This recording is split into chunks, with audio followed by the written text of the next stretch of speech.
నిన్న రాష్ట్ర ప్రభుత్వం మరొక కీలక నిర్ణయం తీసుకున్నది. రాష్ట్రంలో కొత్తగా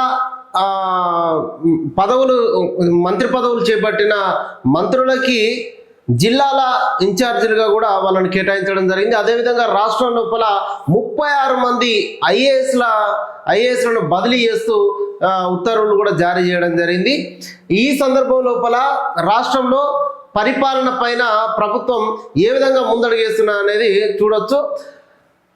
వివిధ శాఖల్లో ఉన్నటువంటి వాళ్ళను వేరు స్థానాలకి బదిలీ చేయడం జరిగింది. కొత్తగా ఏర్పాటైనటువంటి మంత్రులు వివేక్ వెంకటస్వామి, అదేవిధంగా అడ్లూరి లక్ష్మణ్, వాకిటి శ్రీహరికి ఖమ్మం జిల్లా బాధ్యతలు అప్పగించడం జరిగింది. అడ్లూరి లక్ష్మణ్కు నల్గొండ జిల్లా బాధ్యతలు అప్పగించడం జరిగింది. వివేక్ వెంకటస్వామికి మెదక్ జిల్లాకు సంబంధించినటువంటి ప్రభుత్వ పథకాల సమీక్ష బాధ్యతలను కూడా అప్పగించడం జరిగింది. దీంట్లో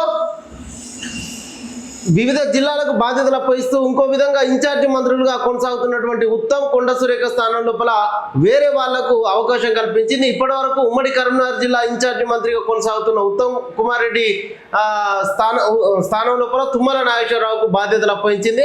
మెదక్ ఇన్ఛార్జి మంత్రిగా ఉన్న కొండ సురేఖ స్థానంలో మంత్రి వివేక్ వెంకటస్వామికి బాధ్యతలు అప్పగించింది.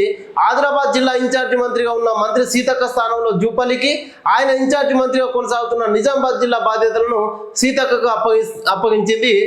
ఈ విధంగా రాష్ట్రం లోపల మంత్రులకు ఒకరిద్దరు మంత్రులకు వేరే జిల్లా బాధ్యతలు, అదేవిధంగా కొత్త మంత్రులకు 3 జిల్లాల బాధ్యతలను అప్పగిస్తూ ప్రభుత్వం కీలక నిర్ణయం తీసుకున్నది. ఇకపోతే ఏకకాలం లోపలే 36 మంది ఐఏఎస్లు, అదేవిధంగా 3 నాన్ క్యాడర్ ఆఫీసర్లను కూడా ట్రాన్స్ఫర్ చేస్తూ ఉత్తర్వులు జారీ చేయడం జరిగింది. ఐఎన్పిఆర్ ప్రత్యేక కమిషనర్గా చెక్క ప్రియాంకను నియమిస్తూ రాష్ట్ర ప్రభుత్వం ఉత్తర్వులు జారీ చేసింది.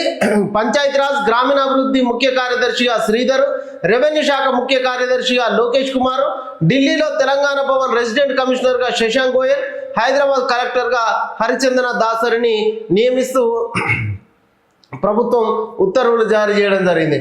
అదేవిధంగా సీఎం సిపిఆర్ఓగా గుర్రం మన్సూర్ని నియమించడం జరిగింది.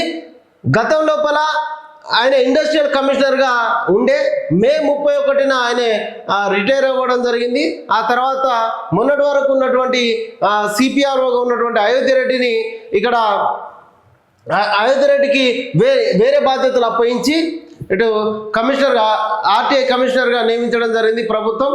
ఆ స్థానం లోపల గుర్రం మన్సూర్ని ఇండస్ట్రియల్ కమిషనర్గా పనిచేసినటువంటి గుర్రం మన్సూర్ని కాంట్రాక్ట్ పద్ధతి లోపల ఆయన తీసుకోవడం జరిగింది. దీనికి ఉత్తర్వులు కూడా సిఎస్ రామకృష్ణారావు జారీ చేయడం జరిగింది.